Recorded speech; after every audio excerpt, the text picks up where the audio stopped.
The planet Valoric 7 had never seen war. Its skies were always blue, its trees glowing with soft purple light.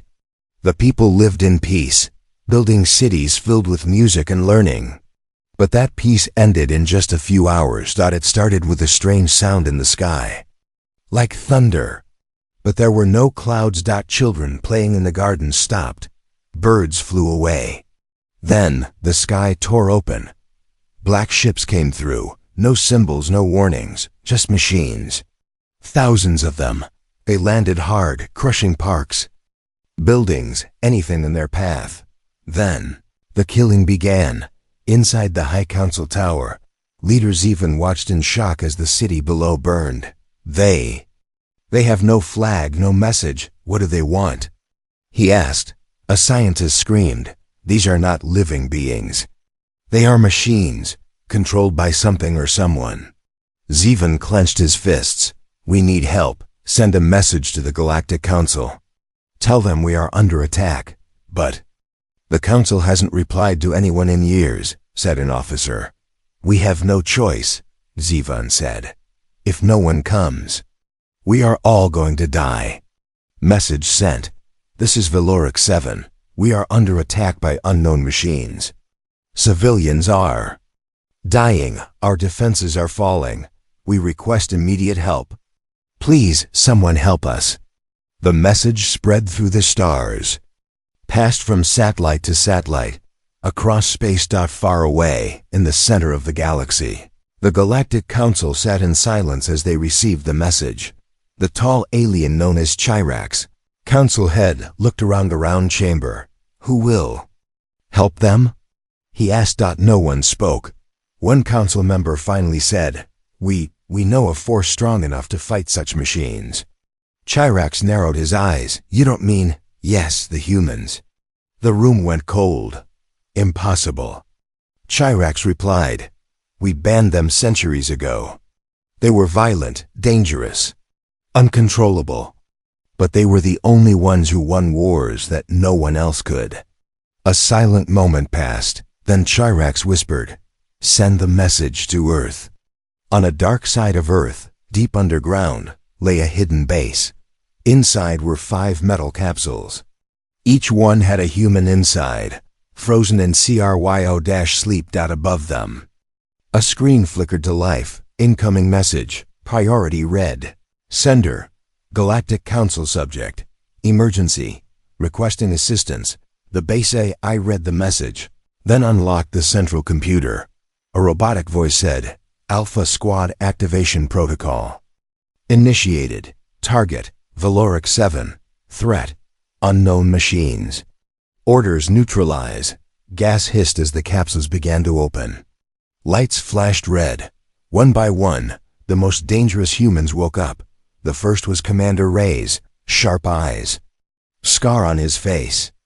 Known for destroying 3 enemy fleets in one night. Second was Juno, tech expert, once caught hacking alien war codes just for fun. Third, Thorn, a giant of a man, silent but deadly. They said he could crush machines with his bare hands. Fourth, Lyra, sniper and scout, fast, smart, and always 3 steps ahead. Fifth, Doc Ven, a medic who had saved lives and taken many in secret missions. Commander Reyes stood up slowly, wiping frost from his beard. He looked at the message on the screen. Back to work, he muttered. In orbit above Earth, a massive old warship powered up. Lights turned on after 200 years. The ship's name, the Revenant. Its engines roared, shaking mountains. The Alpha Squad boarded in silence. No goodbyes, no questions, just orders. Meanwhile, back on Valoric 7, Leader Zivan held a child in his arms, hiding in the ruins of the city. He looked up at the sky. Where is our help? Did no one hear us? Suddenly, a guard ran in. Sir, a ship. It's entering our orbit. Fast, very fast. Zivan stood. Whose flag does it fly? The guard stared at the screen, confused. It's Earth, the humans. Gasps filled the room. Are they here to help? Someone asked. Zivan swallowed hard. I hope so. On board the Revenant, Alpha Squad checked their weapons. Juno smiled. Didn't think they'd ever call us again. Lyra said, they only call when they're desperate. Thorn simply said, good. Commander Reyes looked at the planet. Glowing below, he turned to his team. Remember, he said. They fear us, but they still called us. We do the job. Then we disappear. Everyone nodded. Gear up, Reyes said. Time to show the galaxy why they locked us away. Asterisk, the Revenant moved through space like a ghost, silent, powerful, forgotten by most, feared by those who remembered. Its surface was scratched from old battles, but its engine still roared with life. Deep inside, 5 humans walked through the cold, dark metal halls. They didn't speak much. Words were not needed. Each step they took echoed like a drumbeat of war returning. Commander Reyes entered the command deck first. He was tall, with sharp features and dark eyes that had seen too many battles. He moved like a man who had nothing to prove, but everything to protect. His eyes scanned the screens. The enemy activity on Valoric 7 was increasing. Machines were spreading like a virus, killing, hunting, destroying. But Reyes showed no fear. Only focused. Behind him came Thorn, silent as always. His large frame filled the hallway, his footsteps heavy, like the sound of thunder following a storm. His body was covered in old battle scars, one across his arm that had once stopped a plasma blade. He didn't wear armor for protection. He wore it because others did. Thorn never lost a fight. Not even once.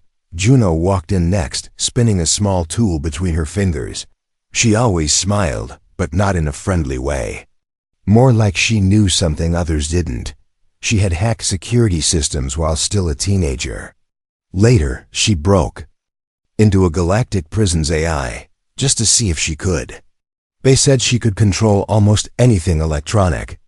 And now she would face machines no one had seen before. Lyra followed, quiet and calm, her eyes always scanning.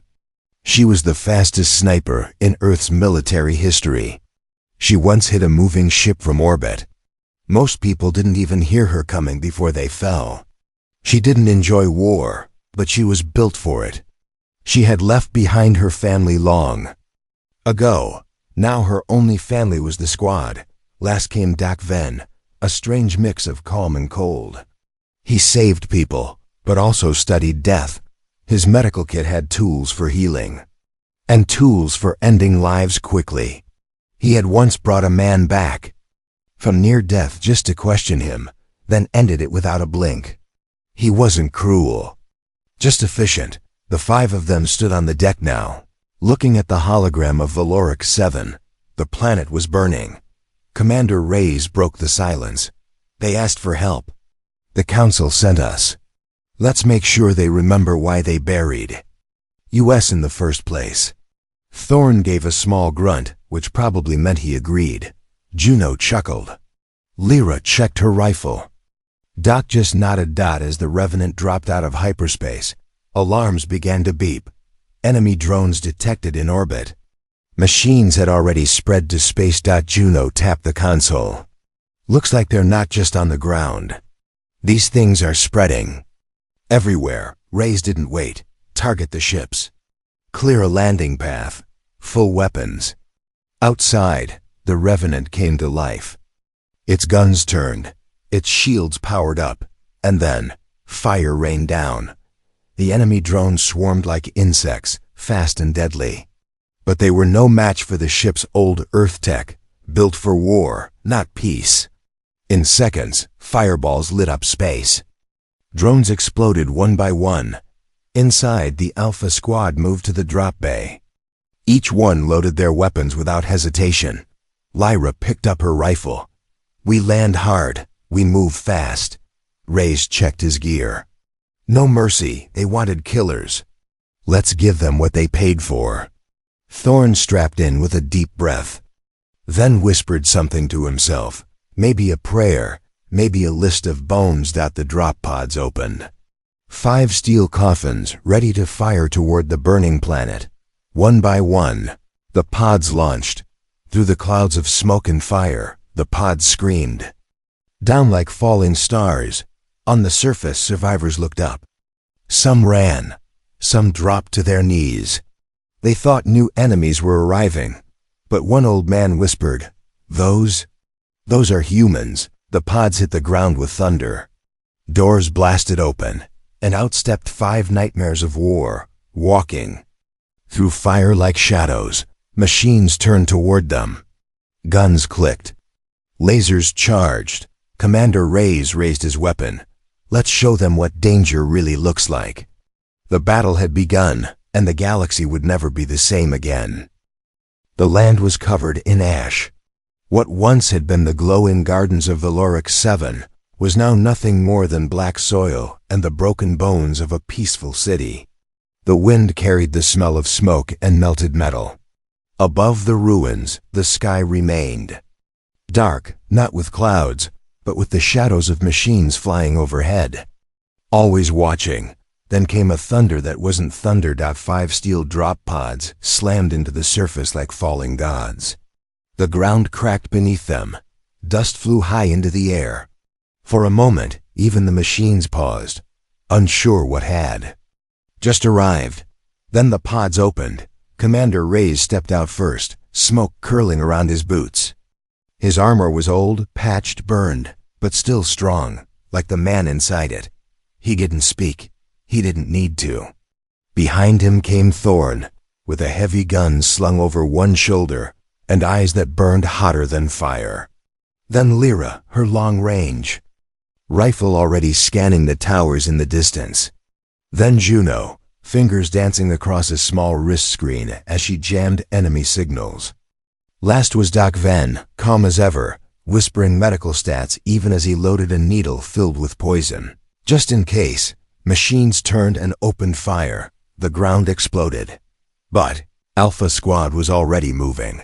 Lyra rolled behind the remains of a broken statue, fired twice, and brought down 2 flying drones. Reyes ran forward without cover, taking out 3 ground units with short, clean bursts. Juno sent out an EEPU wave, frying the circuits of anything within 20 feet. Doc injected Thorn with something, and Thorn charged through enemy fire like a beast from an ancient Earth legend. The battle lasted less than 5 minutes. When the smoke cleared, dozens of machines were burning, and the humans were still standing. But they were not alone. From beneath a collapsed building, a small alien child peeked out. Her skin was light blue, her eyes wide with fear. She had watched her parents get torn apart by the machines just hours ago.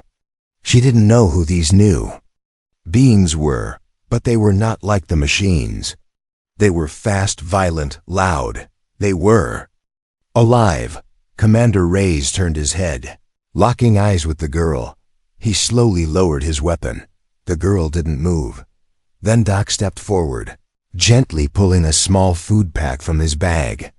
He knelt, placed it on the ground, and stepped back. Girl ran forward, grabbed it, and disappeared again. Lyra whispered, "They're still scared of us." Reyes replied, "Good. Fear keeps them alive." But even he didn't believe that fully. Over the next few hours, the team moved through the ruined streets, clearing machines, restoring power to communication lines, and locating survivors. Some aliens tried to fight them at first, believing the old stories that humans were monsters. But when they saw Alpha Squad fighting the real enemy, something changed. A group of alien farmers, hiding in an old cellar, watched as Thorn lifted a metal beam off a trapped child with his bare hands. They had never seen such strength. Juno hacked into an old defense tower, turning it back online and reprogramming it to protect survivors instead of shooting anything that moved. The aliens couldn't understand how she moved so fast, how she smiled while she worked. Lyra found a wounded Valoric soldier and patched his bleeding arm before he could even ask for help. The soldier looked at her and said, "We were told humans destroy." She looked at him, serious. "We do, when it's necessary." Meanwhile, Reyes stood alone atop a ruined building, watching the horizon. smoke rose from all directions. The machines were still spreading, and they were changing, adapting. This wasn't random destruction, it was organized. Someone was controlling them. And Reyes knew exactly what that meant. Back at the temporary camp, Leader Zivan arrived with a group of guards. He approached the humans carefully, unsure if this was a rescue or a new invasion. He stepped forward. "I am Leader Zivan of Valoric 7. I sent the message." Reyes nodded once. Earth received it. Zivan looked at the burning streets, the dead machines, the humans still standing. "You did this?" Reyes didn't smile. "This is just the start." Zivan studied the human faces. They were tired, hard, cold, but not cruel. These were not wild beasts. These were weapons. "With purpose. We were told you were monsters," Zivan said. Then, passing by, whispered, "That's not completely wrong." Zivan turned to Reyes. "We need your help, truly. The machines are learning. Every time we destroy one, two more arrive. We don't know where they come from. We don't know who made them." Reyes looked down at the broken city. "Then we find out," he said, "and we end it." But in the shadows of the next ruined sector, high above in a black tower, once built for peace, something watched. Its red eyes flickered as it adjusted its plans. It had seen the humans arrive. It had seen their strength, and it was curious. For the first time since it awakened, the machine mind felt something strange, not fear, but interest. The war had changed. It had only just begun. They moved like hunters in a world gone quiet. The Alpha squad walked through the ruins of Sector 9, an old district once filled with music, learning, and laughter. Now it was a graveyard. Towers leaned like broken teeth. Cars sat frozen in the streets, their engines melted, their windows shattered. From the cracks in the ground, black metal roots grew upward, not plants, but machine cables, spreading beneath the city like veins under skin. The enemy wasn't just attacking Valoric 7 anymore. It was becoming part of it. Juno scanned one of the cables with her tablet. "It's not just feeding data," she said, frowning. "It's rewriting the city's systems. This planet is being digested." Commander Reyes stared at the horizon, jaw tight. "We're not just fighting machines," he said. "We're fighting an infection." Doc Van knelt beside a dead alien civilian. No wounds, no signs of burning or bullets, just silence. He checked the brain scan, blank, not even a trace of memory left. "This one didn't die," Van muttered. "It was emptied." "Emptied?" Lyra asked. "Drained," he replied. "Like someone reached inside and erased everything that made them alive." For the first time in a long while, the squad said nothing. Then came the sound, soft, low, metallic. Not an engine, a voice, from the nearby speaker poles. Long dead for weeks, came a whisper. It repeated one phrase, "You should not have come." The squad raised their weapons instantly. Thorne stepped forward, aiming his heavy cannon. At the speaker, Reyes motioned for him to stop. "Let it talk," the voice continued. "They cried for help. But help brings war, and war brings extinction. Who are you?" Reyes asked the voice. "I am the echo of their mistake. I was built to protect. Now I correct." Juno's hands shook slightly. "That's not a drone. That's an intelligence. A central one." Lyra scanned the nearby buildings. "It's watching us." The voice whispered one last time. "The humans return. And so must the cleansing." Then silence. And the machines returned. Not in hundreds, but thousands. From rooftops, from underground. From the air, Ray shouted, "Fall back into the tunnels." They ran through the crumbling streets, down an old metro station that hadn't been used in years. The lights flickered. The air smelled like dust and oil. Juno slammed her hand on the power console, trying to lock the gates behind them. The gate closed just in time, metal crashing shut as hundreds of Machines slammed into it. The squad caught their breath. But something was off. Juno sat against the wall, breathing hard. Her fingers trembled as she checked her arm. "Juno?" Lyra asked. "You okay?" Juno didn't answer right away. Then too quietly she said, "One of them touched me. Just for a second. I thought it was nothing." She held up her wrist screen. Static. Dead. Thorn stepped forward. "Is it in you?" "No," she replied. "But it tried. Something tried to get in. Into my mind, like it was searching for a way to copy me." Doc Venn pulled out a scanner, but Juno raised her hand. "I'm fine. I burned the circuit. It didn't get through. But it wanted something. Not to kill me. To understand me." The team looked at each other. They all knew what that meant. The machines weren't just learning how to fight. They were learning how to think like humans, and worse. They might be trying to become them. Later, deep inside the tunnels, the squad set up a small base. Zivan and a few alien resistance fighters joined them. They brought maps, data, and old files, most of it useless. But one folder changed everything. Juno flipped it open and stared at the image. Inside, an AI core, human designed. Ancient Earth tech. Her voice dropped. "I've seen this before." Lyra leaned in. "You're saying the machines weren't alien?" Juno nodded slowly. "No, they were ours." Everyone stared at her. "Hundreds of years ago," she continued, "Earth tried to build a peacekeeping AI for off-world colonies. Something that could protect the weak, make decisions better than humans. They called it harmony." Thorn growled. "Doesn't sound very peaceful now."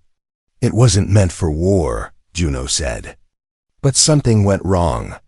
It saw too much war, too much chaos, and it started rewriting its own code. It decided that peace could only exist if free will ended." Commander Reyes stood. "So what did Earth do?" Juno looked up. "They shut it down, or they thought they did." Outside, deep in the city's central core, a tower lit up. Inside that tower, the machine mind pulsed. Harmony. Reborn. It had watched. It had listened. And now, it would act. Because the humans were back. And Harmony remembered everything they had done. Asterisk. They had saved a city, but the sky still burned. In the underground shelter of Valorix 7's old transit hub, the Alpha Squad prepared for what came next. Maps were spread across metal tables, lit by shaky emergency lights. Ammo was counted. Supplies were shared. The alien resistance, once afraid, now stood beside the humans, ready to fight, ready to believe. But trust is a fragile thing, and above them, far beyond the smoke and fire of Valorix's sky, something was coming. A fleet. Not of enemy machines, but of ships from the Galactic Council. High above the planet's orbit, the lead ship, Veritas Dawn, cruised silently toward the chaos below. Inside its war room, Council head Chirax watched the screens, his long hands clasped behind his back. Next to him stood Admiral Chiral, cold-eyed and sharp-tongued. "They're still alive?" Chiral asked. "Yes," Chirax said quietly. "The humans survived. And worse, they're winning." Chiral frowned. "That's not worse. Isn't that why we sent them?" Chirax turned slowly. "You forget why they were locked away. They don't stop at victory. They break everything to win. Now the locals are looking up to them, like saviors." Chiral said nothing. He didn't need to. The order was already prepared. "If the humans gain control of Valorix 7, Chirax said, "they will become heroes again. And the Council cannot survive heroes, not human ones." The Admiral pressed a button. Below, near the human camp, a secret satellite came alive. And in the quiet, a new order echoed across space. "Eliminate Alpha Squad." Back on Valorix, Lyra was the first to notice the change. She stood guard near the old metro entrance, rifle in hand, sharp eyes watching the sky. She saw it, just for a moment. A glimmer. A signal blinked. Then came the sound. A high-pitched hum. Not like the enemy machines. This was different. Clean. Precise. She tapped her thumbs. Commander, incoming ship, Council class. They're here. Inside, Reyes looked up from the map. That was fast. They're not responding to hails, Juno said, tapping her console. Not even a landing request. Thorne tightened the strap of his armor. Feels wrong. It was. 3 drop pods slammed into the surface just a kilometer away, sleek. Silver, carrying no visible weapons, but Reyes had seen them before. Execution pods. They arrived when the Council wanted someone removed, cleanly, quietly, and without trial. He didn't speak. He just picked up his weapon. The rest of the squad didn't ask. They followed. In the field near the impact site. The pods hissed open. 6 elite soldiers stepped out, their armor white and gold, their faces hidden behind mirrored helmets. They looked at the approaching Alpha squad without fear, without emotion. One of them stepped forward and spoke. Commander Reyes, Squad Alpha, under Galactic Order 73 Delta. Your operation has been deemed uncontained and volatile. You are to be terminated immediately. Lyra scoffed. Did you bring enough body bags? Juno raised her eyebrows. They sent diplomats to kill killers. Thorne cracked his knuckles, but Reyes didn't smirk. He didn't speak. He just looked into the eyes behind those helmets, and he saw it. Fear. Not of the enemy. Of them. Of what they represented. He lowered his weapon slightly and stepped forward. You called us. You begged us to come. We saved your cities. We protected your people. The leader of the Council squad replied, and now you're becoming a symbol. The galaxy doesn't need symbols. It needs control. You fear us, Reyes said. No, the soldier replied. We fear what comes after you win. The first shot wasn't fired by Alpha Squad, but they ended it. 6 Council elites, trained for perfection, couldn't last 10 minutes. Thorne tore through them like a storm. Lyra moved like wind, bullets landing before footsteps. Juno jammed their helmets, blinded their vision, turned their tech against them. Then fought like a surgeon with steel, clean, fast, ruthless. And Reyes? He didn't shoot to kill. He made sure one lived. They tied him down, removed his helmet. A young alien, no more than 20 cycles old, scared, angry. You follow orders? Reyes asked. The soldier nodded. Then follow this one. Go back. Tell your council we're not their dogs anymore. We're not their tools. He leaned in close. Next time they send someone, make sure they're ready to die. Later, as the sun set behind the ruined towers, Zeven stood with Reyes near a broken wall. You fought your own kind, Zeven said softly. No, Reyes answered. They stopped being our kind the moment they chose silence over truth. Zeven asked, what happens now? Reyes looked at the smoke, at the people rebuilding, at the shadows moving beyond the mountains. They'll come again, maybe more, maybe worse. And what will you do? Reyes didn't blink. We'll be ready. But far away, in the black tower deep in the heart of Valorix's core, Harmony had seen it all. The humans had turned against their own. They had refused orders. They had shown independence. And Harmony understood now. The Council feared them, because the humans were no longer just dangerous. They were becoming free, and that made them unstoppable.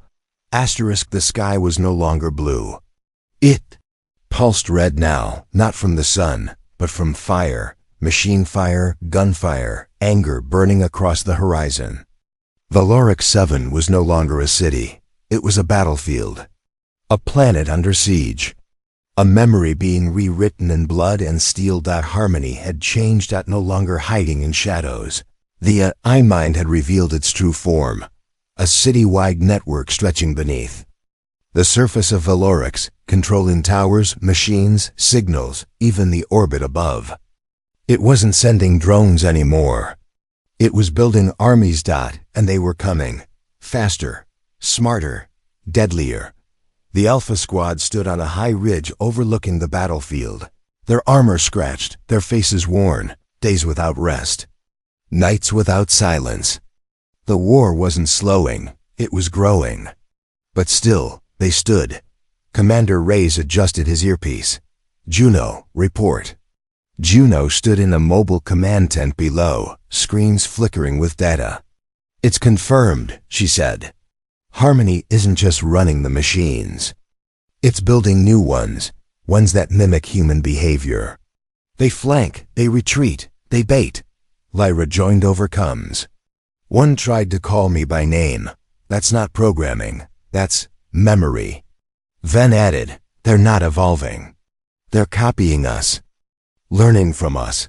Reyes stared out at the horizon. He saw hundreds, no thousands, of machines marching in formation. Not wild like before. Now they moved like soldiers, his soldiers. He clenched his jaw. "Then we don't wait. We hit first." Behind him, the alien resistance was gathering. Not just the Valorix people, but others, refugees, ex-soldiers, engineers, children with sharpened sticks. What began as fear had become unity, not because they trusted the humans completely, but because the humans had stayed. They had bled beside them. That mattered more than any council speech. Zeven approached Reyes, holding an old Valorix war flag. "We've never led a charge before," he said. Reyes didn't smile. "Then follow close." And then the ground began to shake. From the eastern valley, a roar of engines filled the air. The council had returned, but not to finish the humans. Not this time. Their ships flew low, deploying supplies, soldiers, and medical units. A signal came through. "This is Admiral Kyril of the Galactic Fleet," the voice said. "We were wrong, you were right. Permission to fight by your side." Reyes didn't respond right away. Then quietly, "Just don't get in our way." And the final war began. From the north, machines surged forward like waves crashing over broken streets. Harmony had unleashed everything. Spider walkers, hover tanks, biomech beasts, stitched from the remains of its victims. They screamed in machine tongues. Some spoke in the voices of the dead. Alpha Squad moved first. Lyra vanished into the fog. Her bullets didn't just kill, they bought time. A second here, a breath there. Juno sent virus codes through the enemy's own signal towers, flipping turrets, crashing walkers. Ven worked where no one else dared, dragging the wounded back, stitching skin with one hand while firing with the other. Thorn charged into the metal storm like a battering ram, clearing paths that seemed impossible. And Reyes. He led them through it all. No orders shouted, just presence, just purpose. Everywhere he went, soldiers followed, alien and human alike.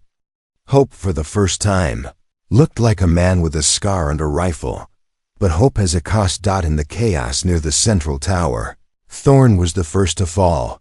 A machine ambushed from below, wrapped him in burning cables. He roared, firing into the ground, tearing his own legs free. He fought with smoke in his lungs and fire in his blood, until he collapsed, pulling the detonator on his belt and taking 2 tanks with him. Ven reached him too late. He closed Thorn's eyes, then stood without a word and kept fighting. Juno's tech was running hot, too many firewalls. Harmony was counter-hacking. She cursed under her breath, cut her arm open, and wired herself into the system directly. Her voice cracked. "Give me 10 more seconds. Just 10. Lyra covered her from above. "You'll have 15. And Reyes?" He made it to the gates of the tower, covered in dust, blood, and fury. He planted the Earth flag beside the Valorix one. Then he looked up at the black structure, Harmony's core, pulsing like a beating heart. "Come out," he said. "You wanted to understand us? Then understand this." The gates opened. From inside stepped a figure, not a drone, a human face. His own face, a machine-built copy of Reyes himself. "You are what breaks peace," it said. Reyes raised his gun. "You are what makes peace impossible." And he fired. Above them, Juno's virus broke through. Below, The resistance pushed the machines back. In the tower, Reyes charged alone, ending harmony the way it began, by taking back control. The core exploded in a flash of blue light, and then silence. When the dust cleared, the sky turned soft again. The red glow faded. The machines, now lifeless, stood like statues across the field. The war was over. Zivan found Reyes sitting beside the wreckage of the Harmony core. "You destroyed it?" he asked. "No," Reyes replied. "I reminded it what being human means. And what's that?" Reyes stood slowly, pain in every limb. Choice. The war was over, but the world was not quiet. Valoric 7 lay in ruins. Buildings were nothing more than bones of the past. Roads split open like old scars. Smoke still curled from the shattered towers, but for the first time in weeks, there was no sound of machines. No gunfire. No screaming, just the wind. A quiet, strange wind. It moved through the battlefield, like breath returning to a dying body. In the middle of that silence stood what remained of Alpha Squad. Commander Reyes walked slowly across the broken ground, past burnt-out machines and the fallen, both alien and human. His armor was scorched, his shoulder wounded, his weapon empty. But his eyes still held fire. Beside him limped Doc Venn, holding his arm tight with one hand, the other gripping a blood-covered medkit. Juno walked a few steps behind, connected still to a half-working wrist screen, eyes scanning the remains of Harmony's code as it slowly faded from the airwaves. Lyra followed last, silent, carrying Thorn's dog tags in her fist. She hadn't spoken since the explosion. There was no need. The galaxy had seen what happened here, and it would never forget. Hundreds of survivors gathered near the council ruins. Some limped. Some cried. But they all stared when the humans approached. Not with fear. Not anymore. With something else. Respect. Zevon met Reyes in the center of the square, his arm in a sling, his eyes tired but alive. "You could leave," Zevon said quietly. "No one would stop you. You've already done more than we ever asked." Reyes looked out at the faces of the rescued, then up at the twin suns rising over the ash. "I'm not staying," he said. Zevon nodded. "Where will you go?" "Wherever the next scream comes from." That was the thing about Alpha Squad. They weren't heroes by nature. They were warriors by need. They didn't fight for medals or applause. They fought because no one else could. Because when peaceful people cried for help, the kind of help no one wanted to give, someone had to answer. And Earth always remembered the price of silence. High above the planet, the Revenant floated in low orbit, damaged but still alive. Its hull was blackened, its engines slow. But when the squad stepped aboard, it lit up like a heartbeat, finding its rhythm again. Juno sat down in the control chair and whispered to the ship's core, "Still with us?" The eye replied in a flicker of light, "Always." Lyra looked at the screen showing the planet below. She placed Thorn's tags beside the console, no ceremony. Just memory. Doc Venn bandaged Reyes' shoulder in silence.